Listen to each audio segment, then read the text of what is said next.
What do you think of this apparent tendency that's been going on in our age that, as we said before, if every age sort of looks at Lincoln and basically tells you more about itself than it does about Lincoln. Our age seems to have caught Lincoln up among a set of other historical figures and becoming capable really of telling the difference. I quoted a GOP figure at the beginning as a rather surprising example of that, but perhaps there's also been this more prominent movement on the political left that puts together General Lee with Abraham Lincoln, puts Confederates with Unionists, puts people who were against the emancipation of slaves in exactly the same basket as people who fought for the emancipation of slaves. How does this happen, and how do we untangle it? Well, there's a couple of things going on. One is ignorance. People simply don't know their history at all.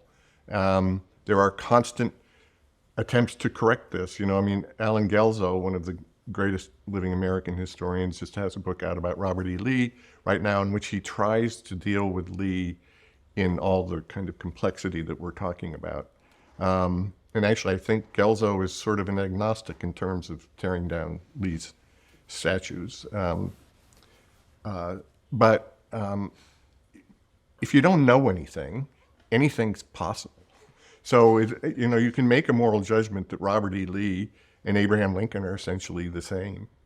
They're old guys. They didn't like black people. They didn't have our attitudes towards distribution of income or racism or sexism.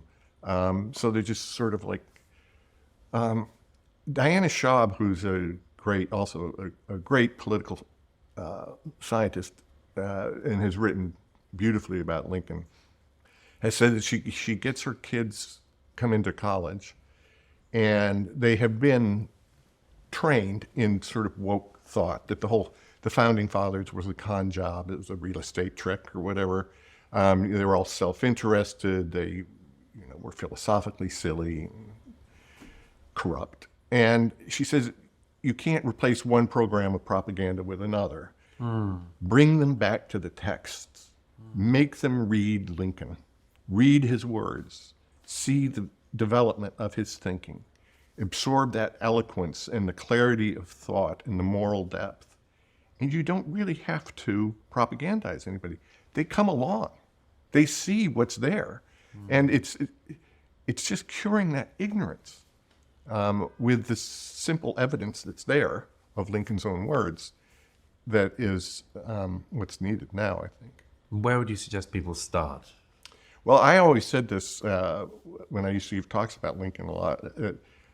When I was reporting on Lincoln people, and I would hear people from the left and the right say how terrible he was, I had exactly this experience. I would go home, and I'd just sit down of an evening and start leafing through.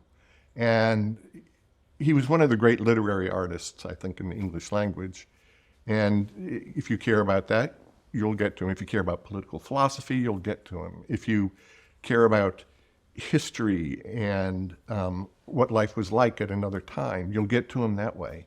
It's all there. And so there are wonderful biographies of Lincoln, in fact, very artistically wrought biographies of Lincoln, but I would always want people to go back to the source and to Lincoln's own.